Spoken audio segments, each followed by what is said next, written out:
We know that you have a dream lover, and you have a dream house, and you have a dream car, and you have dream behavior of your children, and you have all of these things that you've been dreaming about. And we want you to know they can be realities, but you've got to believe them before they can be realities. And if you keep practicing the drum of complaining about your children's behavior, or complaining about your financial experience right now, or complaining about your body weight or your body condition, if you're complaining about anything, you're practicing a vibration that does not allow you to achieve the frequency that you must achieve before what you want, which is at that high frequency, can flow into your experience. And what's flowing in is always a match to where you are. This vortex that the source within you is tending to is a very high frequency vortex where everything that you want is. But you've got vibrational realities all over the place. Every time you worried, every time you complained, there are all kinds of things that can manifest in your experience. You just get to choose. And don't you know? Don't you say, well, I saw that coming. I saw that coming. I could feel that was coming. It's because you've been hanging out in a frequency that allowed it to come. And even before it got there, you sensed it. So we just explained to you everything that you will ever need to know to be the powerful, deliberate creator of your own reality. And when you get hold of that, it is so much fun. Maintain that high frequency for a while. And then new ideas begin to flow to you from that high frequency. Questions still come, but you're in a place where the question doesn't knock your legs out from under you, or the problem doesn't knock your legs out from under you. It's just a clarifying point that helps you to continue to expand. We just want you to know that the more time you spend speaking of what you want. Esther's been doing focus wheels, a lot of focus wheels. She finds them empowering. You know what a focus wheel is? It's where you pick a topic that you want to improve your frequency on, and then you say things that you already believe that are not off frequency until you've just practiced the frequency of being on about this topic until you sort of own it. And what she's discovered is she can make a statement that feels on, but she knows it could be honor. It could be more on than it is, because there's just a little smidgen sometimes of defensiveness or justification that has been practiced for a long time. In other words, you can work the bugs out of your vibrational resistance, and anything that you want that is not flowing easily into your experience is for one reason. You've got resistance that you want to work the bugs out of. The question is, what's the easiest way to work the bugs out of it? Well, if you could just take a nap and wake up, and take a nap and wake up, and take a nap and wake up, and take a nap and wake up, and take a nap and wake up, and take a nap and wake up, and then sleep through the night, and then wake up, and then take a nap and wake up, and take a nap and wake up, and take a nap and wake up, you could get there pretty fast. But you've got this reality that you believe that you have to live, responsibilities, employers, children, mates. And so you can't just withdraw and then wake up and try again. We know you are facing reality. And we know sometimes it smacks you right in the face, knocks you off your disc. We know that. But you have the ability to do better than you're doing, and that's what this sales job is about right now. We want to get you to at least acknowledge that you are a thinking person and you do have the ability to control your thoughts. And yes, it's easier to control them once the momentum is really going. In other words, sometimes people say, oh, Abraham, it's like my thoughts are thinking me. And we say, wouldn't it be nice for you to be in such a high frequency that those are the thoughts that are thinking you? That Source is thinking with you and through you? Because there's something you got to know about Source. Source knows everything that you want and where it is in relationship to where you stand, and will guide you down the path of least resistance to it. Not because when you get there you're going to be so happy. You will, but that's not why. It's because the path of least resistance is a joyful way to live. The path of least resistance on your way to who you really are. That's what you came for, you see. The thing that is most important about this conversation is that you speak often about things that you want that you already believe. We're not asking you to make statements that you don't believe. That'll just throw you off in the bushes. And there's no value in that. You'll never get better at that. But if you can slow it down enough that you make statements that you believe, and you can focus on those statements that you believe and not introduce resistant thought to them, then those thoughts, because law of attraction is responding to them, those thoughts will gain momentum. And when a thought gains momentum, hear this, we're defining something for you. When a vibration of a thought gains momentum, it becomes more powerful, and that's when manifestations begin to occur to you.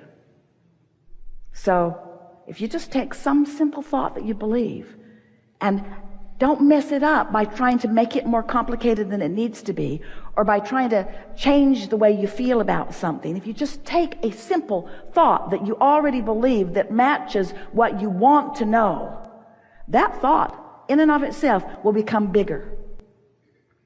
What about that? Isn't that just amazing to know? All that effort that you've been offering from a place of trying to overcome something, no wonder you get tired, because you're bucking your own current. But when you take a thought that doesn't have resistance in it and you just allow it to sit within you, that's why meditation works. That's why there's such power in meditation. When you quiet your mind, you stop thought. And when you stop thought, you stop resistance. And in the absence of resistance, only resistant-free thought will flow to you. That's why you start feeling. That's why emotions start manifesting within you. That's why you start feeling movement. In the absence of resistant thought, all things are possible, you see.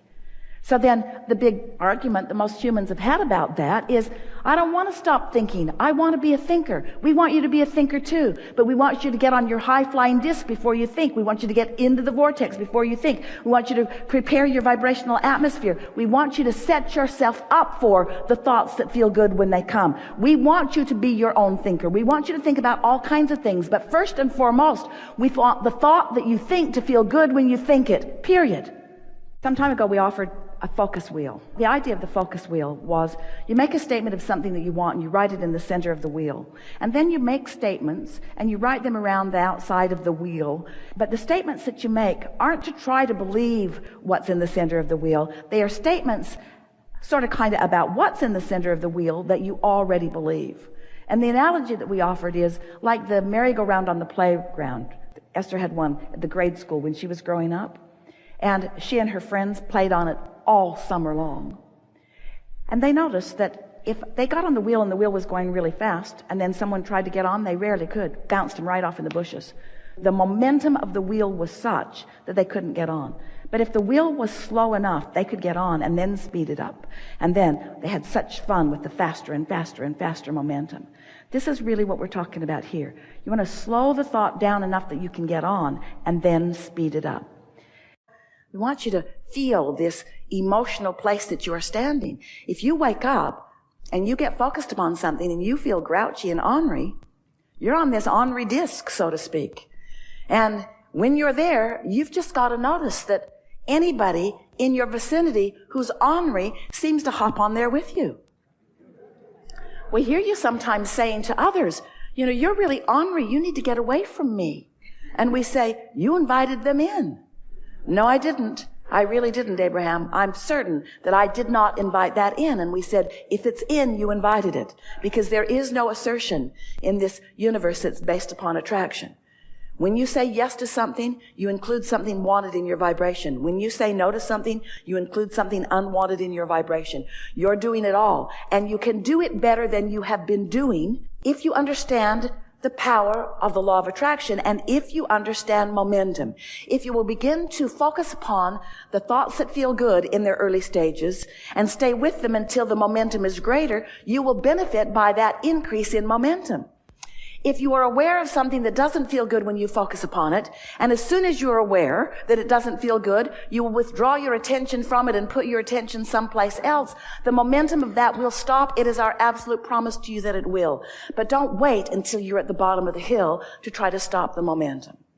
Sometimes it's like you say, Abraham, I've fallen out of an airplane and I don't have a parachute on. What do you suggest that I do now? And we say, hang on, it'll be over in a little bit. And that's what we want to say to you about all negative momentum. Do your best to just withdraw your attention from it. It will peter out if you don't keep feeding it.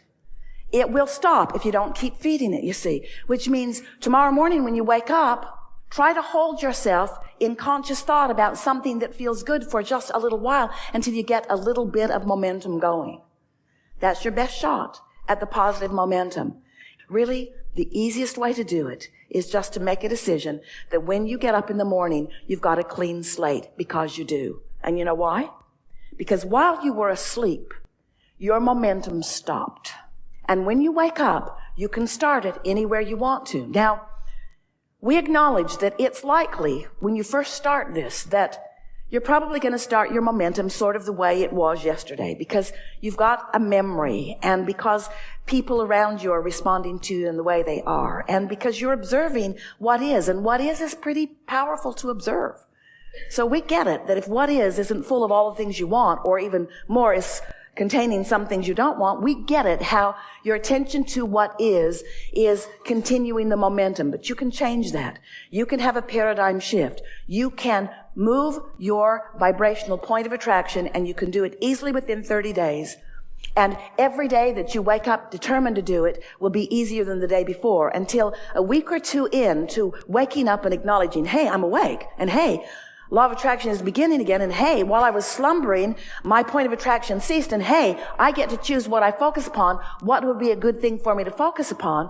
Before long, you'll have a handful of things that you always feel good about when you think about them, that you will give your attention to, and before you know it, you will get that momentum going so that you will be on what we are calling your high-flying disc. Esther said, Abraham, as you're describing these discs, there's this one where love and elation and passion is, and there's that one when despair and fear is, and then there's the ornery disc. Esther said it's a little bit like the 7 dwarves. There's the happy disc, and there's the grumpy disc, and she's identified about 200 dwarfs now. Defensive dwarf and passive-aggressive dwarf. But we want you to not spend too much time trying to identify what to call your disc, and instead, we want you to feel your way onto that high-flying disc where you belong. And when you do, when you figure out how to sustain that frequency for a day and then another and then another and then another and then another, what you're going to begin to notice is that the things that you've been asking for, that are already in a very high frequency in this vibrational reality, because the source within you has been tending to them, when you get your vibration up there and you sustain it, this is the important thing. You chronically hold it. You sustain it. You're consistent in that vibration. Not high-low, not happy-sad, not manic-depressive, not happy when there's something happy to look at and ornery when there's something ornery to look at, but holding your own vibration because you mean to, and more important, holding it because you've practiced it, and after a little while holding it because it's easy to do. Then what happens is the contents of your vibrational reality begin flowing into your reality. You begin realizing them. Thoughts begin to flow to you. Timing is really, really good. You begin rendezvousing with other people. And the details of your life begin filling in with the flesh, blood, and bone that you want, so that you can hear and see and smell and taste and touch all of these details that you have been wanting.